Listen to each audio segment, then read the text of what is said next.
Hey, bonjour tout le monde, bienvenue dans une nouvelle vidéo. La vidéo, ça va être le preview des Sabres de Buffalo pour terminer la division Atlantique. Sans plus tarder, on va regarder qu'est-ce qu'ils ont fait la saison passée.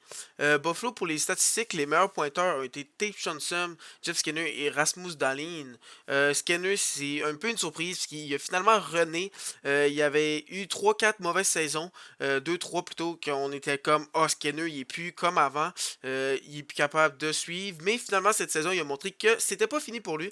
Et avec un Tate Thompson qui a vraiment éclaté cette saison, le trade de O'Reilly a l'air moins pire depuis que Tate Thompson a vraiment pris sa place comme centre numéro 1. Ensuite de ça, Dali n'en est pas surpris avec ses 53 points. Un excellent défenseur, pas pour rien qu'ils l'ont pris premier au total en 2018.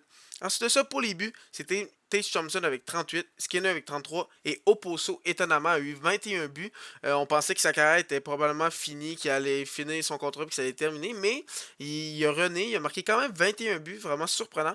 Ensuite, pour les aides, c'est Dahlin sans surprise avec 40, Thompson 30 et Skinner 30. Donc on peut voir que Thompson et Skinner ensemble ont connu vraiment une bonne saison. Ensuite de ça, pour les gardiens de but qu'il y avait l'année passée, c'était Anderson et Subban.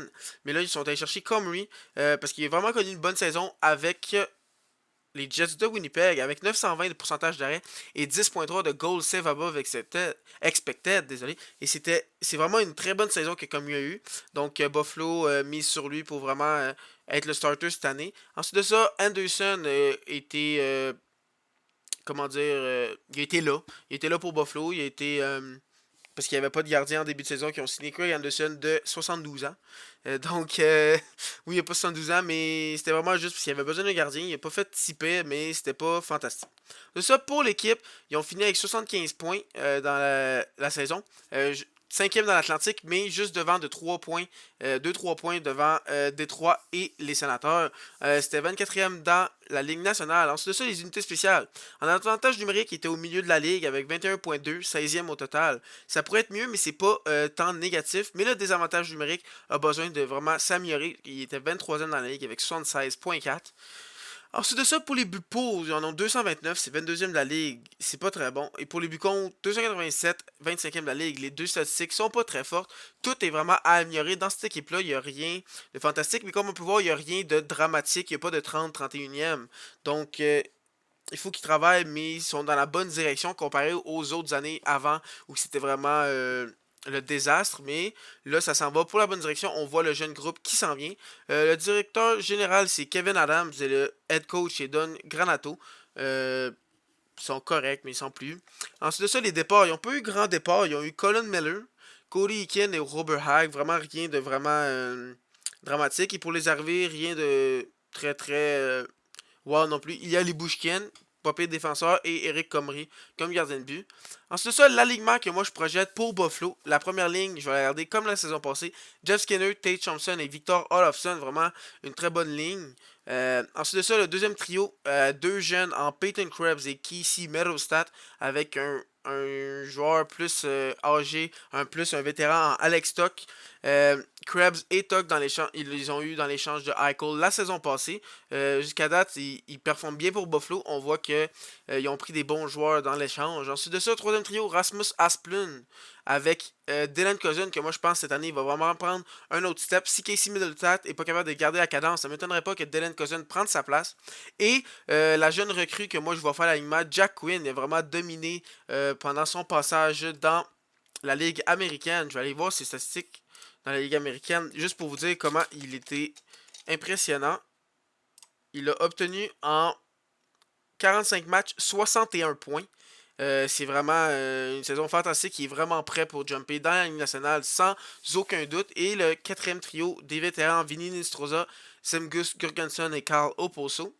Ensuite de ça, pour la défensive, il y a Ilya Libushkin, le nouveau venu avec Rasmus Dahlin. Ensuite de ça, Owen Power, le futur deuxième général à la défensive. Et ensuite, Henry Yukiharu. Une top 4 jeune, mais avec deux vraiment futurs superstars. Rasmus Dahlin prend déjà sa place, mais Owen Power va venir aussi. Plus de ça, en troisième paire, on a Mathias Samuelsson et Jacob Brisson. Euh, Rien vraiment de spécial avec ces deux joueurs-là, vraiment des joueurs de troisième paire. Ensuite de ça, comme gardien de but, il y a Craig Anderson et Eric Comrie.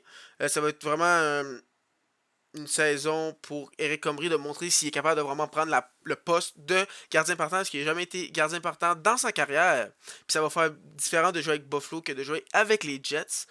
Si j'avais une note à donner pour l'attaque, je donnerais un B. Il y a beaucoup de jeunes joueurs qui n'ont pas encore prouvé. Quelques vétérans, mais il n'y a rien de fantastique. Dans le futur, avec des jeunes comme Cousin et Quinn qui pourraient montrer qu'ils sont vraiment des joueurs étoiles. Donc la note pourrait monter sans avoir à faire d'upgrade parce que les jeunes sont encore très très jeunes, les jeunes joueurs. Ensuite de ça, en défensive, je donnerais aussi un B. Mais dans le futur, ça pourrait vraiment augmenter si Owen Power et Rasmus Dahlin deviennent vraiment les défenseurs envisagés quand ils ont été repêchés premiers au total les deux. Ensuite de ça, pour les gardiens de but, je donnerais un B aussi. Honnêtement, cette équipe-là est juste moyenne. Il n'y a rien de fantastique. Mais on voit qu'ils sont en train d'aller dans la bonne direction. Comme en attaque, dans leurs 9 joueurs, il y en a... les 9 premiers joueurs, il y a 1, 2, 3, 4, 5 qui sont vraiment, vraiment jeunes. Et Victor Lawson n'est pas vu non plus. Toc qui commence euh, la fin vingtaine, donc il n'est pas vieux non plus. Et Jeff Skinner, lui, est le vétéran. Donc on voit que c'est des jeunes joueurs. Comme à la défensive, il y a Rasmus Dahlin et Owen Power, deux très jeunes joueurs. Donc l'avenir est quand même belle pour Buffalo. Mais cette année, je pense pas qu'ils vont vraiment prendre un autre jump comme les Sénateurs et Détroit, où les trois équipes étaient vraiment à la même place l'année passée. Je pense pas que Buffalo va prendre ce step. Il manque encore 1 ou 2 années, selon moi. Donc, les extras dans cette équipe-là, il y a Bjork, Shahan en attaque. Et en défense, il y a Fitzgerald. Et dans les buts, Subban et Upo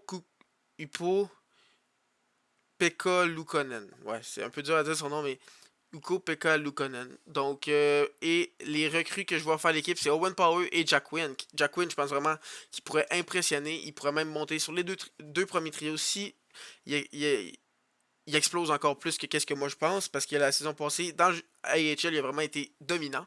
Ensuite de ça, les prédictions que j'ai pour les joueurs, je vois Jeff Skinner atteindre 72 points avec 38 buts. Parce que je le vois vraiment Tate Thompson prendre aussi son envol, puis les deux ensemble ont vraiment bien fonctionné ensemble. Ensuite de ça, pour les aides, je vois Rasmus Dahlin atteindre les plateaux de 50 passes cette saison, avec environ une dizaine, quinzaine de buts, donc 65 points, environ 60-65 points.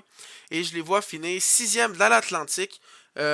Vraiment, je ne le vois pas prendre un jump comme Détroit et Ottawa. Et le directeur général, je pense qu'il voit la même chose que moi parce qu'il n'a pas fait de push comme les deux autres équipes qui sont allées chercher les pièces qui manquaient. Lui, il voit qu'il manque un peu pour que dans les futurs, là, il va aller chercher les pièces qui manquent pour vraiment être compétitif. Mais on voit qu'ils sont dans la bonne direction comparé aux autres années où c'était vraiment tout croche puis on se demandait vraiment où que ça allait.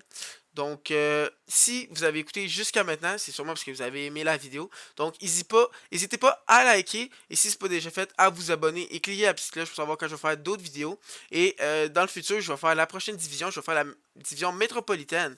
Donc, sur ce, je vous dis à bientôt et bonne fin de journée.